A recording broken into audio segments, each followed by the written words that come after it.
Menteri Koordinator Bidang Infrastruktur dan Pembangunan Kewilayahan Agus Harimurti Yudhoyono atau AHY meninjau progres pembangunan ruas tol Palembang-Betung termasuk struktur ikonik Jembatan Musi 5 yang menjadi bagian dari proyek strategis nasional. Dalam kunjungannya, AHY menegaskan ruas tol tersebut memiliki peran vital dalam memperkuat konektivitas wilayah di Pulau Sumatera.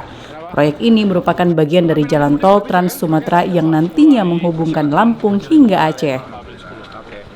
Kehadiran tol ini akan memangkas waktu tempuh secara signifikan, meningkatkan produktivitas, serta mengurangi titik kemacetan, terutama saat arus mudik dan arus balik Lebaran. Pemerintah menargetkan ruas tol ini dapat difungsikan secara sementara atau fungsional sebelum Lebaran, tepatnya H-10. Meski dorongan percepatan, AHY mengingatkan pentingnya keselamatan kerja dan kualitas konstruksi. Sebelum dioperasikan, Jembatan Musi 5 akan menjalani uji kelayakan termasuk uji beban. Jembatan Musi 5 menjadi infrastruktur krusial yang menghubungkan Gandus dan Bengkinang. Panjang sisi Bengkinang mencapai 656 meter, sementara sisi Gandus 648 meter. Ditarget penyelesaian pada akhir tahun 2026 mendatang.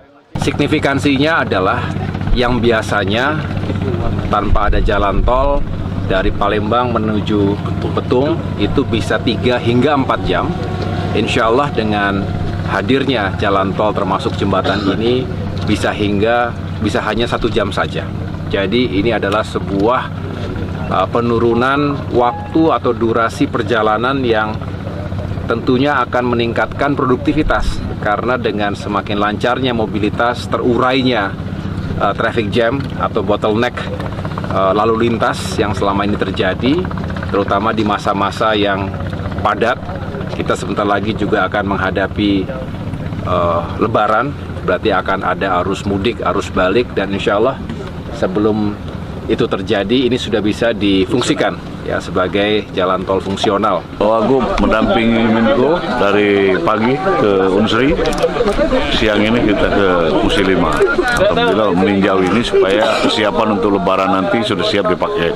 Tapi tadi kita dengar sendiri dari HK dengan WK dan PU juga sudah siap. Insya Allah pas mau Lebaran sudah siap dilewati. Uji beban dijadwalkan berlangsung pada Maret 2026 dengan melibatkan 40 unit dump truck untuk memastikan kekuatan struktur.